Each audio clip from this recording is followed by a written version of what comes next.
Bonjour et bienvenue sur le podcast Voyage vers l'intérieur. Me revoici pour une nouvelle série d'épisodes. Si c'est la première fois que vous m'écoutez, je me présente rapidement. Je suis Nelly Robert, professeure de Qigong et de Tai Chi Chuan et praticienne en médecine traditionnelle chinoise.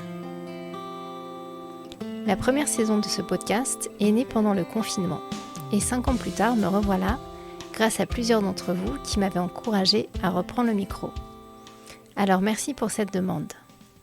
Dans cette nouvelle série d'épisodes, nous allons continuer à explorer ce lien qui me passionne depuis toujours, le lien entre le corps et l'esprit.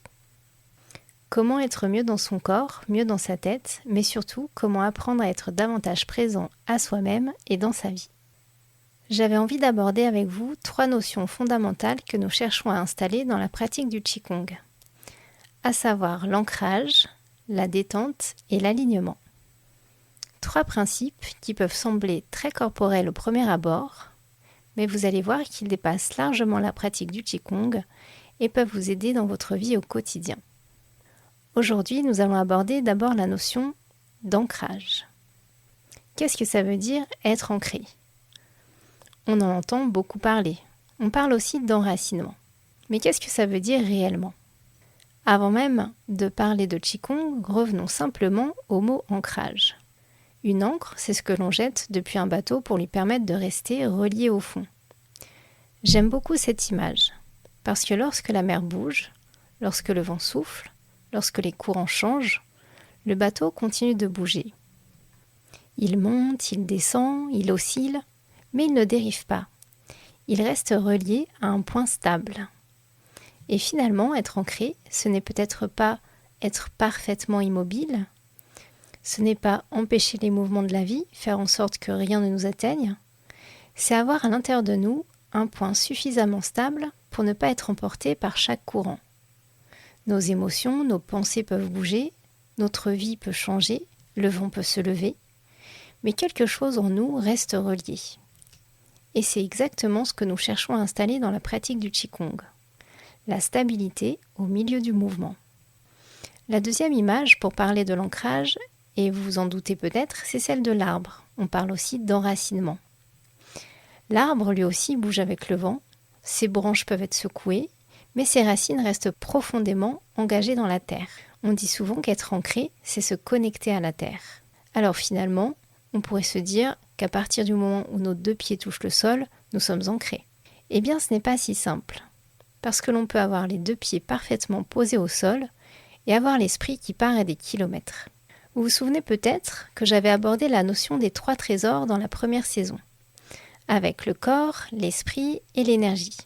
Voyez l'énergie comme une sorte de lien entre le corps et l'esprit. Imaginez que ce lien est comme un élastique et qu'en fonction des événements extérieurs ou intérieurs, l'esprit va avoir la faculté de s'échapper en partie du corps. Car l'esprit aime voyager. En médecine traditionnelle chinoise, on dit qu'il est de nature yang. Il est mobile, vif, volatile. Il peut voyager dans le passé, imaginer le futur, anticiper, rêver, se souvenir. Et finalement, on peut passer une grande partie de sa journée ailleurs que là où se trouve réellement notre corps. Car lui, il est toujours ici. Il ne peut pas être à demain ni à hier. Notre corps, lui, est toujours dans le présent. Et c'est peut-être déjà une première façon de comprendre ce qu'est l'ancrage. C'est permettre à notre conscience de revenir habiter pleinement notre corps. Alors, comment reconnaît-on un manque d'ancrage ? Car nous n'en avons pas forcément conscience. Quand nous manquons d'ancrage, nous vivons énormément dans notre tête. Nous pensons beaucoup, nous imaginons, nous anticipons. Nous commençons parfois beaucoup de choses sans forcément les terminer. Et il y a aussi beaucoup d'expressions pour décrire le manque d'ancrage. Mes professeurs ont souvent dit à mes parents « Nelly est dans la lune, tête en l'air, ou elle est ailleurs ». Et j'aime beaucoup cette expression « être ailleurs » parce qu'elle pose une question toute simple. Si je suis ailleurs, où suis-je vraiment ? Cette question m'amène à évoquer quelque chose dont on parle beaucoup aujourd'hui, les difficultés d'attention. Et notamment le TDAH, le trouble du déficit de l'attention avec ou sans hyperactivité. Je précise bien sûr que le TDAH est un trouble neurodéveloppemental. Il ne s'agit donc pas de dire qu'il serait provoqué par un manque d'ancrage, ni que le Qigong permettrait de le traiter.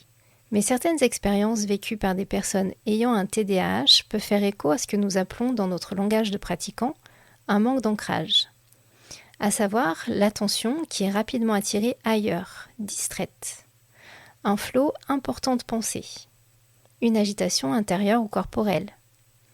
Et c'est là que le Qigong devient intéressant, non pas pour corriger le TDAH, mais pour offrir à l'attention un endroit où revenir.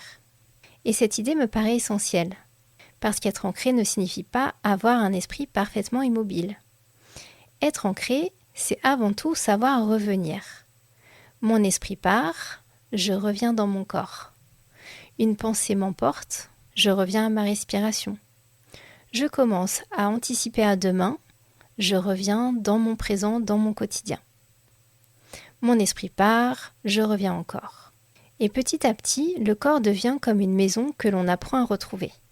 Alors vous avez peut-être compris que ça ne concerne pas seulement le TDAH, parce que regardons simplement notre quotidien. Nos téléphones, les messages, les notifications, les réseaux sociaux, les informations, les sollicitations permanentes, notre attention est continuellement appelée ailleurs. Plus notre vie devient virtuelle, et plus nous avons besoin de retrouver la matière. Alors finalement, j'ai envie de vous poser une question. Dans une société qui sollicite constamment notre attention, ne sommes-nous pas tous, à des degrés différents, en train de perdre notre capacité à nous ancrer ? Je vous laisse méditer sur la question. Alors, quelles sont les causes du manque d'ancrage ? Il y a des causes extérieures, comme nous l'avons vu avec l'hypersollicitation, mais il y a aussi des causes internes. En médecine traditionnelle chinoise, on peut l'observer à travers certains déséquilibres physiologiques et énergétiques. Un manque d'ancrage peut être associé à un vide de qi, un vide de sang, une faiblesse de la rate, une faiblesse des reins. Je vous laisse réécouter les épisodes liés à chaque organe pour en savoir un peu plus sur ce sujet. Parce que notre état physique influence aussi notre manière d'être présent au monde. Mais aujourd'hui, j'aimerais aborder d'autres causes avec vous. D'abord, la dimension émotionnelle, et notamment celle de la peur. Lorsque nous nous sentons menacés, notre relation au corps va changer. Après certaines expériences difficiles ou traumatiques, certaines personnes peuvent avoir tendance à se couper de leurs sensations corporelles. En psychologie, on va parler de dissociation. Dans certaines formes de dissociation, la personne peut avoir le sentiment d'être coupée de son corps, de ses sensations. Et cette dissociation peut être comprise comme un mécanisme de protection psychique face à une expérience vécue comme trop intense ou traumatique. Et le retour au corps va demander beaucoup de temps, beaucoup de douceur. Cela peut être le travail de toute une vie. Et c'est important de ne pas forcer les choses, car on ne peut pas forcer l'ancrage. Ça va passer par recréer un sentiment de sécurité et de confiance. Si vous vous sentez concerné par cette question, je vous invite à être accompagné pour ce travail. Avant de continuer, j'aimerais souligner le fait que notre ancrage n'est jamais acquis et jamais définitif. Même lorsque nous sommes habituellement plutôt stables, notre ancrage peut fluctuer. Imaginez que vous deviez parler devant 200 personnes ou que vous soyez confronté à quelqu'un qui vous impressionne. Tout à coup, le cœur va s'accélérer, vos jambes vont trembler, les pensées vont se mélanger, vous allez perdre vos mots.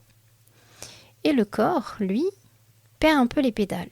D'ailleurs, on dit souvent « j'ai perdu tous mes moyens ». Donc le corps, lui, est toujours là, mais notre stabilité intérieure a momentanément disparu. L'ancrage est donc quelque chose de vivant et il se travaille. J'aimerais aborder une deuxième cause au manque d'ancrage qui mérite d'être abordée. C'est l'usage de substances psychoactives. Certaines drogues modifient notre état de conscience. Elles modifient notre perception du temps, de l'espace, de notre environnement, mais aussi la perception que nous avons de notre propre corps. Selon la substance, la dose, la personne et le contexte, elles peuvent provoquer des sensations de flottement, d'irréalité, de confusion, ou parfois de déconnexion de soi et de ses sensations.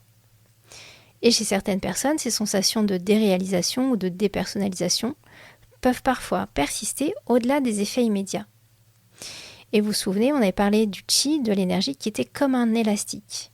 Imaginez qu'à chaque fois que la personne va s'évaporer, s'échapper, que l'esprit va s'envoler, eh bien cet élastique va perdre un petit peu de sa tonicité et ce sera de plus en plus difficile de réintégrer le corps. Et lorsque cette coupure avec le corps s'installe durablement, un autre problème peut apparaître. Nous pouvons perdre l'accès à certains de nos repères intérieurs.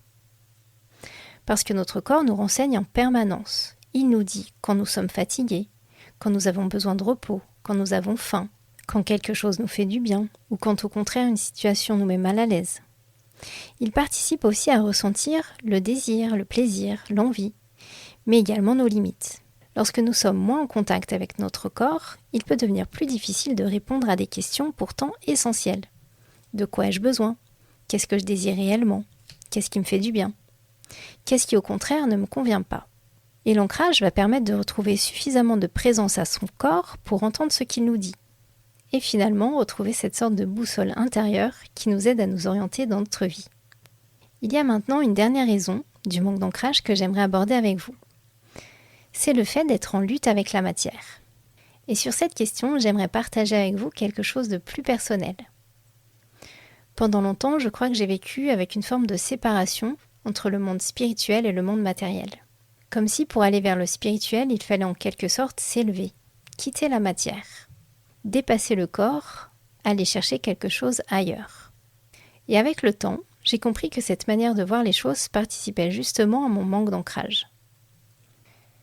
J'étais en quelque sorte en lutte avec la matière, et j'ai dû faire tout un chemin pour comprendre que je n'avais pas à choisir entre la terre et le ciel, que la matière n'était pas l'opposé du spirituel. Finalement, mon travail d'ancrage a beaucoup consisté à réconcilier ces deux dimensions, à faire descendre le spirituel dans la matière, ou comme j'aime le dire, à spiritualiser la matière. C'est-à-dire mettre davantage de conscience dans ce que je fais, dans ma manière de bouger, de manger, de travailler, de toucher, de prendre soin des autres. Du coup, le premier pas que j'ai dû faire, c'est accepter d'être ici et maintenant. Mais parfois, le maintenant n'est pas celui que nous aurions choisi. Il y a des épreuves, des déceptions, des bouleversements, des pertes, des choses que nous ne pouvons pas contrôler. Et nous pouvons passer énormément d'énergie à souhaiter que la réalité soit différente. Donc le premier pas, c'est d'abord reconnaître voilà ce qui est, voilà ma réalité. Reconnaître et accepter ce qui est pour ne pas subir. Cela ne veut pas dire être passif. Cela ne veut pas dire tout accepter sans agir. Cela signifie partir de la réalité telle qu'elle existe aujourd'hui pour pouvoir ensuite agir de manière plus juste. Et c'est là que l'ancrage rejoint profondément le chemin spirituel. Car une spiritualité qui nous éloignerait constamment de la matière, du corps ou de la réalité, manquerait peut-être justement de racines. Parce que la vie spirituelle ne se joue pas uniquement dans la méditation ou la pratique, elle se joue aussi lorsque je fais mes courses, lorsque je travaille, lorsque je m'occupe de quelqu'un, lorsque je traverse une difficulté, quand j'ai une décision à prendre. Et c'est cette idée qui m'a rapprochée de la pensée taoïste. Pour ceux qui ne sont pas familiers avec le taoïsme, j'aimerais expliquer rapidement ce que signifie le mot Tao ou Dao. Dao signifie littéralement la voie ou le chemin, mais c'est un mot très difficile à comprendre. On pourrait dire très simplement que le Dao désigne le grand mouvement naturel de la vie, le principe profond auquel appartiennent la nature, le ciel, la terre et nous-mêmes. Ce n'est pas véritablement un dieu ou une entité. C'est plutôt cette idée qu'il existe un ordre naturel, un mouvement de la vie auquel nous appartenons tous. Et suivre le Dao, ce serait peut-être apprendre à vivre davantage en accord avec ce mouvement naturel. Il y a un passage du Tao Te Ching, l'un des grands textes fondateurs du taoïsme, qui m'a beaucoup aidé. Dans l'une de ses traductions, on peut lire « L'être humain suit la terre suit le ciel suit le Dao, et le Dao suit ce qui est naturel. » J'aime énormément cette phrase, parce qu'elle m'a aidé à comprendre que la terre et le ciel ne s'opposent pas. Ils appartiennent à un même mouvement. J'en suis arrivée à comprendre que l'ancrage n'est pas l'opposé de l'élévation spirituelle, mais il en est la condition nécessaire. Comme un arbre qui ne peut déployer ses branches vers le ciel que lorsque ses racines sont profondément dans la terre. Alors nous aussi, nous devons commencer par descendre dans notre corps, descendre dans la matière, descendre dans la vie, et découvrir paradoxalement que c'est en acceptant pleinement de descendre que nous pouvons véritablement nous élever. Donc vous voyez, Nous pouvons perdre notre ancrage pour de nombreuses raisons. Mais une fois que l'on a compris tout ça, une question se pose évidemment. Comment fait-on concrètement pour retrouver ses racines ? Et bien c'est exactement ce que je vous propose d'explorer dans le prochain épisode de Voyage vers l'intérieur. Merci de m'avoir écouté, prenez le temps de respirer, de vous enraciner et de rayonner. Je vous retrouve très bientôt pour la suite du voyage.